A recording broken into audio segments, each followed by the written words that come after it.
In the year 878, England stood at the precipice of total collapse, a nation teetering on the edge of extinction.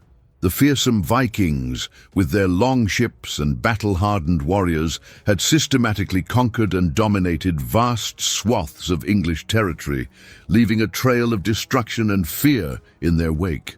The Anglo-Saxon kingdoms, once proud and independent, had fallen one by one to the relentless Norse invaders, their ancient halls now echoing with foreign tongues and their people living under the shadow of Norse rule. In this darkest hour of English history, when all seemed lost, the fate of an entire nation rested upon the shoulders of one extraordinary man.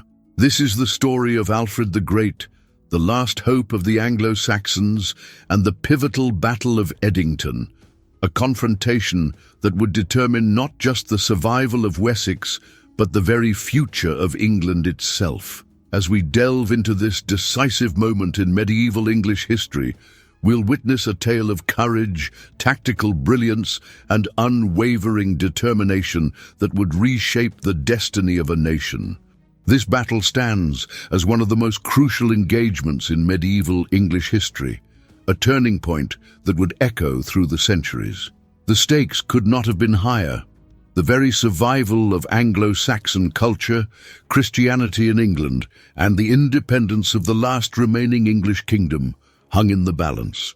The clash between Alfred's forces and the great heathen army, led by Guthrum, would become more than just another battle. It would become a symbol of resistance, resilience, and ultimate triumph against seemingly insurmountable odds. What makes this story particularly compelling is not just the scale of the conflict, but the remarkable series of events that led to it. We'll explore how Alfred, driven from his throne and forced to hide in the marshes of Somerset, managed to rally his people, rebuild his army, and ultimately emerge victorious against one of the most formidable fighting forces of the medieval world. This is a tale of strategy, faith, and the indomitable spirit of a leader who refused to accept defeat, even when faced with the might of the Viking army. As we embark on this historical journey, we'll uncover the intricate details of military strategy, the harsh realities of medieval warfare, and the profound impact this single battle had on the course of English history. This is more than just a story of warfare. It's a testament to human resilience, leadership, and the power of unwavering determination in the face of overwhelming odds. The Battle of Edington would not only save England from Viking dominion, but would also set the stage for the eventual unification of England under a single crown. If you're passionate about epic battles and historical twists, leave your like and subscribe to the Medieval Archives channel so you don't miss any of our adventures through the past. In 878 CE, the landscape of Saxon England bore witness to a kingdom in crisis. The once mighty Anglo-Saxon realms lay shattered and vulnerable, their ancient power structures crumbling under the relentless assault of Viking invasions. The great heathen army, as the Vikings were known, had systematically conquered and occupied most of the Anglo-Saxon kingdoms, transforming the political and social fabric of England with each victory. Their presence had reduced the once proud Saxon kingdoms to mere shadows of their former glory, with only the kingdom of Wessex standing as the final bastion of Anglo-Saxon resistance. The geographical setting of this pivotal moment in English history centered on the rugged terrain of Somerset, a landscape that would play a crucial role in the events to unfold. The region was characterized by vast expanses of marshland, treacherous swamps, and challenging terrain that proved both a curse and a blessing for its inhabitants. These wetlands, particularly the Somerset levels, created natural barriers that could either trap or protect those who knew how to navigate them. The maze-like quality of these marshes would become instrumental in Alfred's strategy of resistance and eventual triumph. Throughout the countryside, the Anglo-Saxons had established a network of burhs, fortified settlements constructed with impressive earthworks and wooden palisades. These defensive structures represented the pinnacle of Anglo-Saxon military engineering, combining natural terrain advantages with man-made fortifications. The burhs served multiple purposes as military strongholds, administrative centers, and safe havens for the local population during times of danger. Their construction followed a sophisticated system of defense in depth, with each burh positioned strategically to support others within a day's march. The countryside between these fortifications was dotted with small villages, each surrounded by carefully cultivated fields that sustained the population. These settlements formed the backbone of Anglo-Saxon society, with their inhabitants maintaining age-old traditions of farming and community life despite the constant threat of Viking raids. The agricultural landscape was a patchwork of open-field systems where villagers worked communally to produce the crops necessary for survival. Dense forests covered significant portions of the territory, providing crucial resources for both construction and fuel, while also serving as perfect hiding places for those seeking refuge from enemy forces. These woodlands played a vital role in the guerrilla warfare tactics that would become necessary in the fight against the Vikings, offering concealment for scouts and raiders alike. The atmosphere of this period was thick with tension and vigilance. The air carried the perpetual scent of wood smoke from cooking fires and warning beacons, while the sounds of daily life were punctuated by the regular calls of sentries maintaining their watch from wooden towers and earthen ramparts. These guards maintained a constant state of alertness, knowing that Viking raids could come at any moment, with their warning calls serving as the difference between survival and destruction for their communities. In the settlements themselves, life continued under a cloud of uncertainty. The people of Wessex lived in a state of constant readiness, with weapons kept close at hand and escape routes well planned. The landscape itself became a character in this historical drama, with its features serving alternately as obstacles and advantages in the complex chess game between Saxon defenders and Viking invaders. The very geography of Wessex, with its combination of defensible positions and challenging terrain, would prove crucial in the eventual outcome of this pivotal period in English history. This was the world in which Alfred the Great would make his last stand, a landscape of contrast and conflict where the very features of the land itself would help determine the fate of a nation. The geography of Wessex, combined with the innovative defensive systems established by the Anglo-Saxons, would provide the stage for one of the most significant turning points in medieval English history. The Battle of Edington was fundamentally shaped by two remarkable leaders whose contrasting personalities, backgrounds, and ambitions would determine the future of England. At the heart of this historical drama stood Alfred the Great, who ascended to the throne of Wessex at the young age of 21, inheriting a kingdom under siege. Despite his youth, Alfred had already demonstrated exceptional qualities that would later earn him the epithet the Great, the only English monarch in history to receive this distinction. Alfred was far from the typical warrior king of his era. A deeply intellectual man, he possessed an insatiable thirst for knowledge and learning that set him apart from his contemporaries. His dedication to education was extraordinary for a medieval ruler. He learned Latin in his late 30s and actively promoted literacy and learning throughout his kingdom. He personally translated important works from Latin into Old English and established a court school to educate young nobles, believing that wisdom and knowledge were as important as military might in governing a kingdom. What made Alfred truly exceptional was his ability to combine scholarly pursuits with brilliant military innovation. He revolutionized the Anglo-Saxon military system, introducing the concept of a standing army and developing the burh system, a network of fortified towns that could effectively resist Viking attacks. His military reforms included the creation of a navy to counter Viking sea power, demonstrating his strategic foresight and adaptability. Yet Alfred's achievements become even more remarkable when considering the personal challenges he faced. Throughout his life, he battled a mysterious chronic illness that caused him severe and frequent pain. Historical records suggest he might have suffered from Crohn's disease or another debilitating digestive disorder. Despite this constant physical torment, he never allowed his ailment to interfere with his duties as king or his military responsibilities. On the opposing side stood Guthrum, a vastly different but equally formidable figure. A seasoned Viking commander, Guthrum had earned his reputation through years of successful raids and conquests across England. He was the epitome of Viking leadership, cunning, ruthless, and politically astute. Unlike many Viking raiders who sought only plunder, Guthrum had greater ambitions. He aimed to establish a permanent Viking kingdom in England. Guthrum's military experience made him a particularly dangerous opponent. He commanded the Great Heathen Army, a formidable force that had already succeeded in conquering much of England.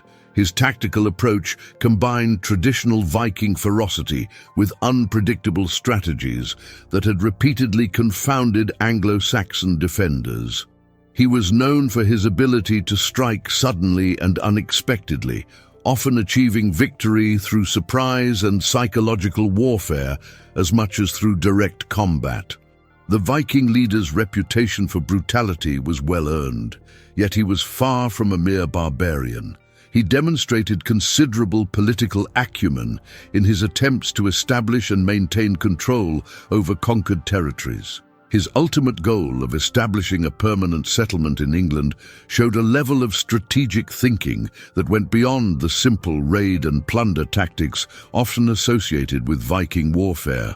The clash between these two leaders was more than just a military confrontation.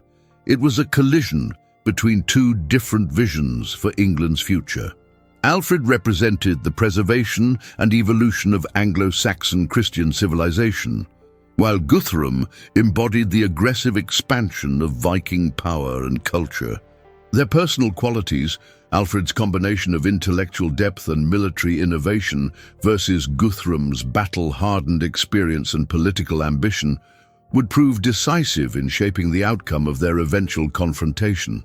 This duel of minds and military skill between Alfred and Guthrum would not only determine the immediate fate of Wessex, but would also set the course for the future development of England as a nation. Their leadership styles, decisions, and personal characteristics would prove crucial in the events that unfolded at Edington and in the subsequent reshaping of English society and politics. The development of the Battle of Edington began with what appeared to be Alfred's darkest hour, but would prove to be a masterclass in strategic warfare and psychological manipulation. In early 878, following a surprise Viking attack during the Christian feast of Epiphany, Alfred was forced to make what seemed like a humiliating retreat into the marshlands of Somerset. However, this apparent defeat was transformed into one of the most brilliant strategic withdrawals in medieval military history.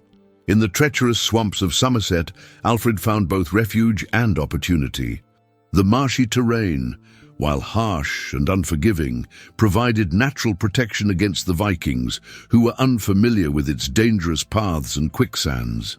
This environment, hostile to outsiders but navigable by locals, became the perfect staging ground for Alfred's remarkable comeback.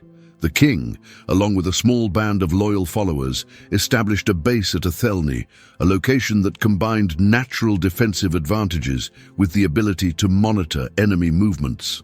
During this period of apparent exile, Alfred demonstrated extraordinary leadership and strategic thinking.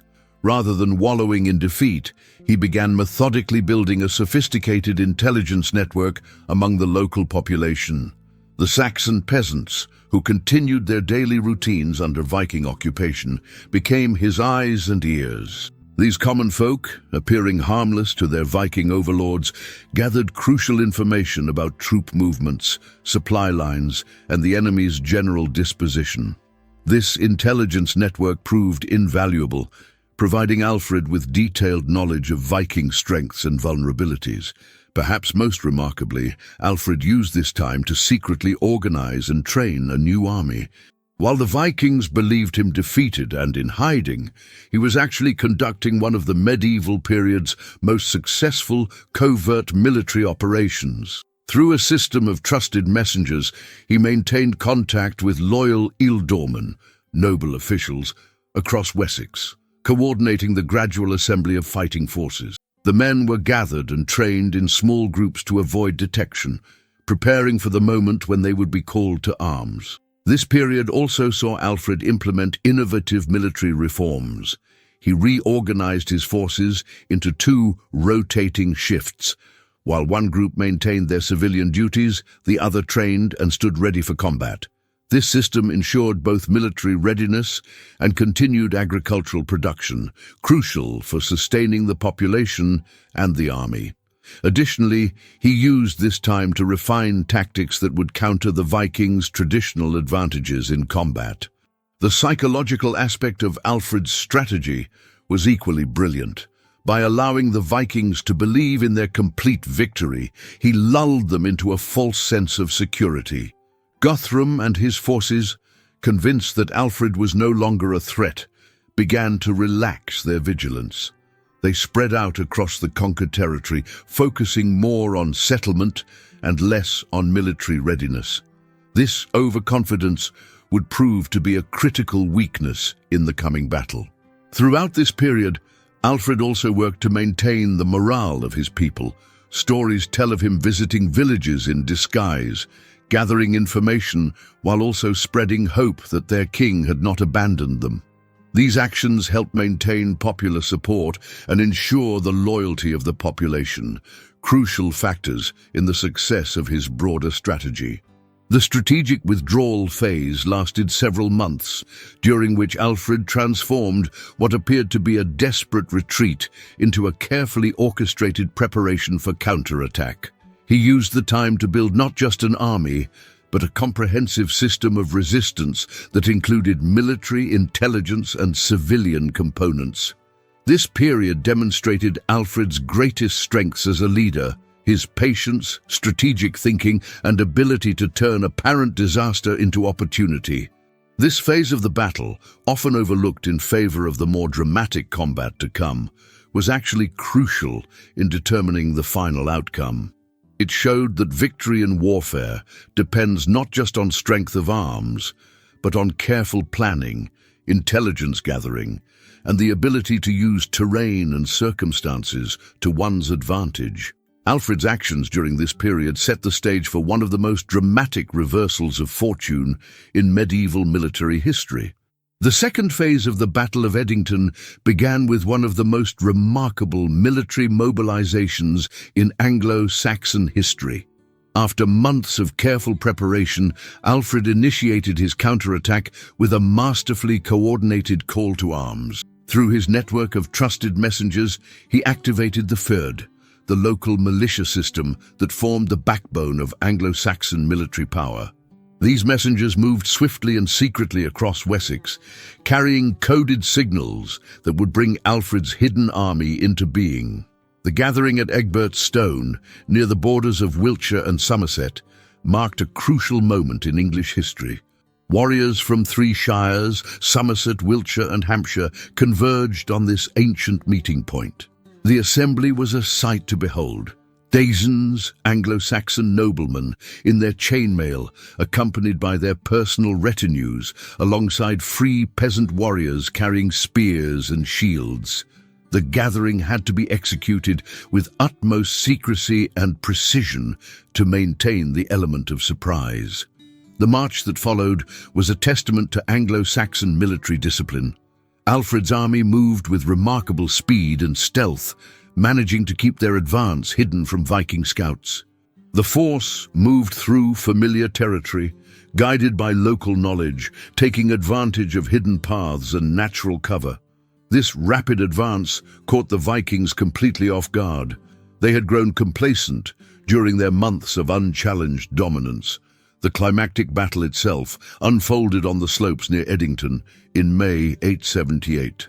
As dawn broke, the Vikings found themselves facing an Anglo-Saxon army that seemed to have materialized from nowhere. Alfred's forces took position on higher ground, giving them a crucial tactical advantage. The Anglo-Saxon army formed their legendary shield wall, an intimidating sight of overlapping shields creating an almost impenetrable barrier of wood and iron.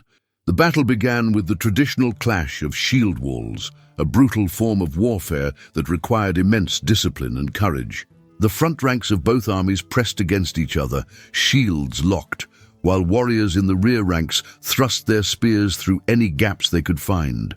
The noise was deafening, the crash of shields, the ring of weapons, and the war cries of both armies creating a terrifying cacophony. The fighting was intensely physical and psychologically demanding. Men fought literally shoulder to shoulder, their survival depending not just on individual skill, but on maintaining the integrity of the shield wall. The press of bodies was so tight that fallen warriors often remained standing, held up by their comrades on either side. The summer heat, the weight of armor, and the physical exertion made the battle as much a test of endurance as of martial skill. The decisive moment came when Alfred's forces, through superior position and discipline, managed to split the Viking shield wall.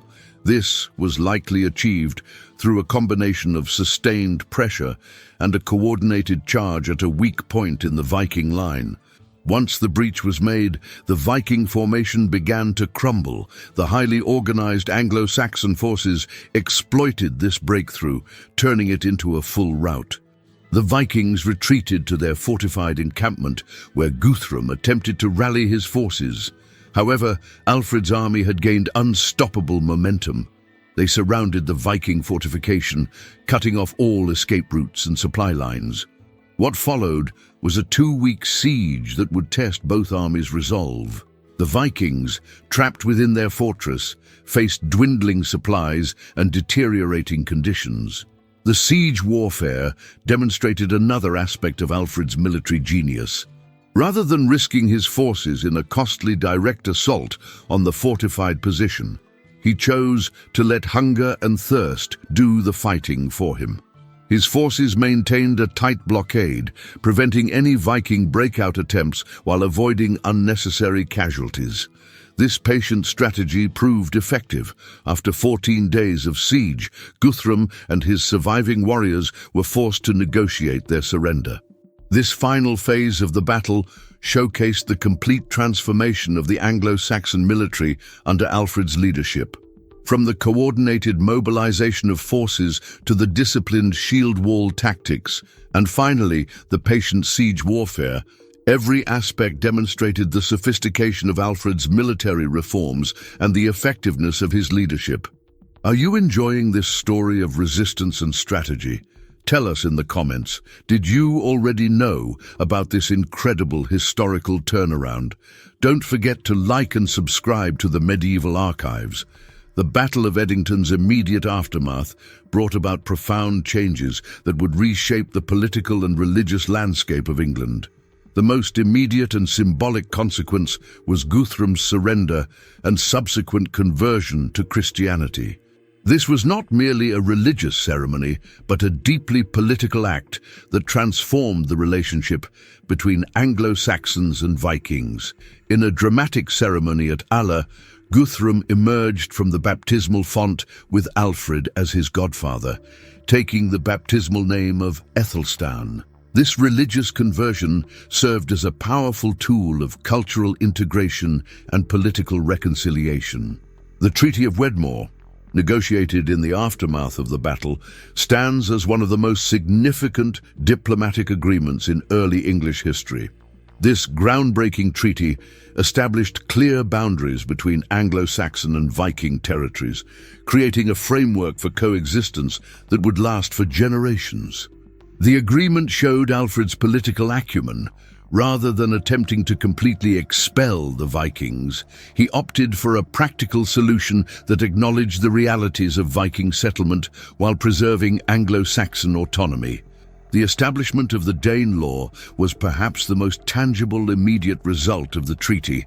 This term designated the regions of England where Danish law and customs would prevail, roughly encompassing the lands north and east of Watling Street.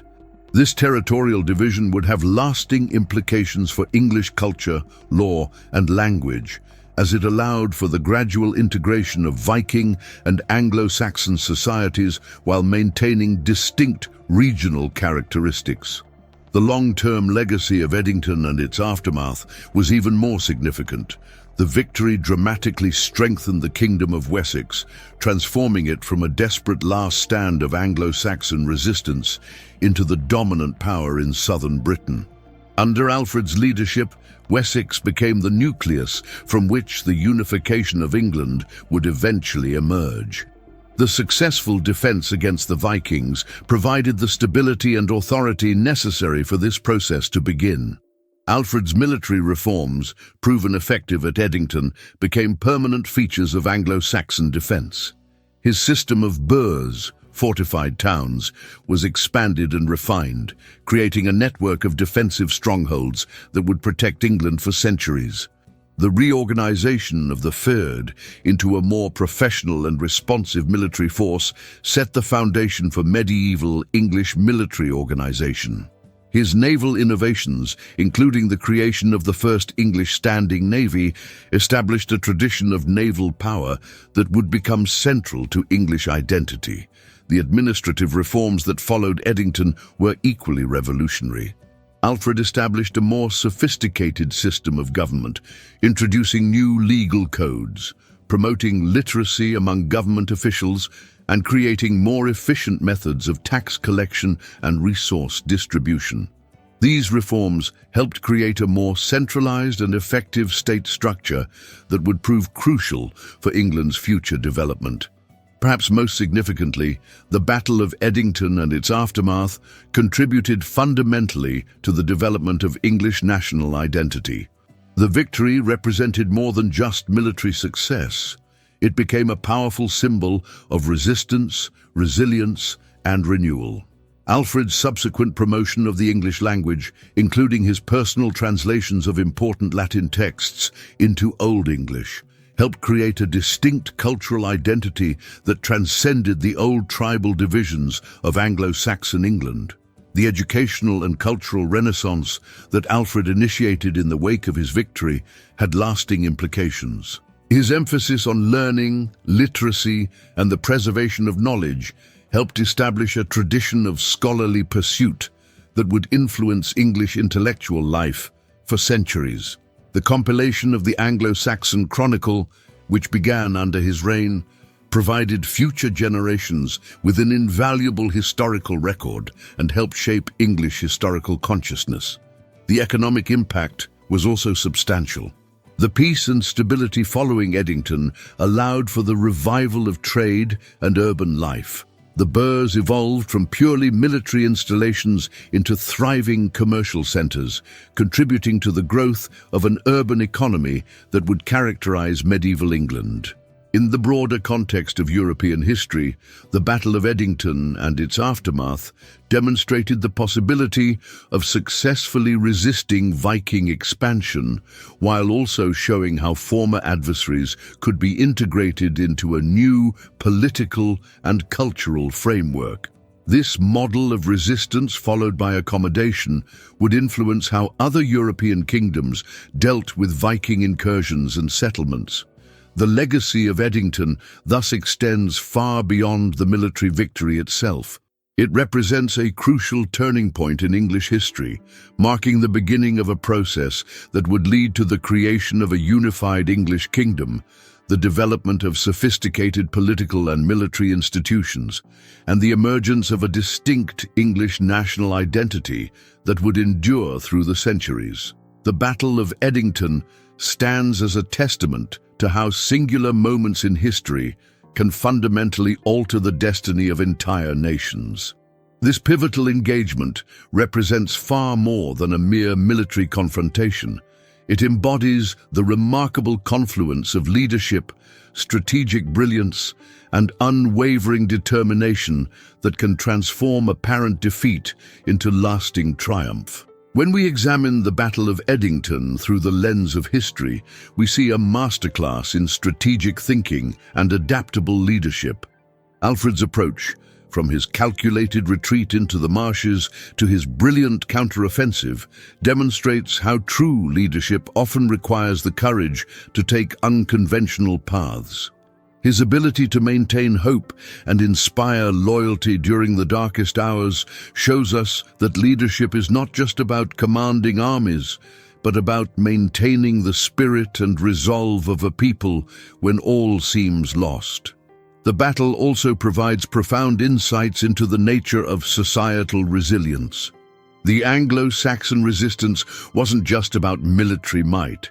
It was about the collective will of a people to preserve their way of life. From the peasants who served as informants to the feared members who answered the call to arms, the entire society played a crucial role in this historical turning point. This comprehensive approach to resistance, combining military strategy with social mobilization, offers timeless lessons about the power of unified purpose. Perhaps most significantly, Edington teaches us about the delicate balance between resistance and reconciliation. The aftermath of the battle with Guthrum's conversion and the establishment of the Danelaw shows how lasting peace often requires both strength and wisdom. Alfred's decision to seek accommodation rather than annihilation of his enemies demonstrates that true statesmanship involves looking beyond immediate victory to build a sustainable future. The battle's legacy continues to resonate through English history, serving as a reminder that nations are often forged in moments of extreme adversity. The reforms and institutions that emerge from this period, from military innovations to administrative systems, would shape English society for centuries to come. It shows us how moments of crisis, when met with visionary leadership and collective determination, can become catalysts for positive transformation. Moreover, the Battle of Edington embodies the enduring human story of resilience in the face of overwhelming odds. It reminds us that even in the darkest moments when defeat seems certain, the combination of strategic thinking, unwavering resolve, and inspired leadership can literally change the course of history. The battle stands as a testament to the power of human will and the capacity of individuals and societies to rise above seemingly insurmountable challenges. As we reflect on this momentous event, we're reminded that history is not merely a sequence of battles and dates, but a complex tapestry of human courage, wisdom, and determination. The Battle of Edington, with its dramatic narrative and far-reaching consequences, continues to offer valuable lessons about leadership, strategy, and the power of perseverance in shaping the destiny of nations. In the end, Edington reminds us that history's greatest moments often come not from overwhelming force or superior numbers, but from the indomitable spirit of those who refuse to accept defeat.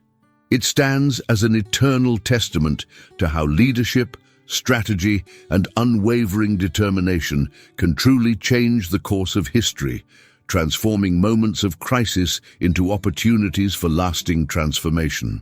Through the story of Edington, we learn that the most significant battles in history are often won not just on the battlefield, but in the hearts and minds of those who dare to believe in the possibility of victory, even in the darkest of times. It's a reminder that the course of history can indeed be changed by those who possess the vision to see beyond immediate circumstances and the courage to persevere against all odds.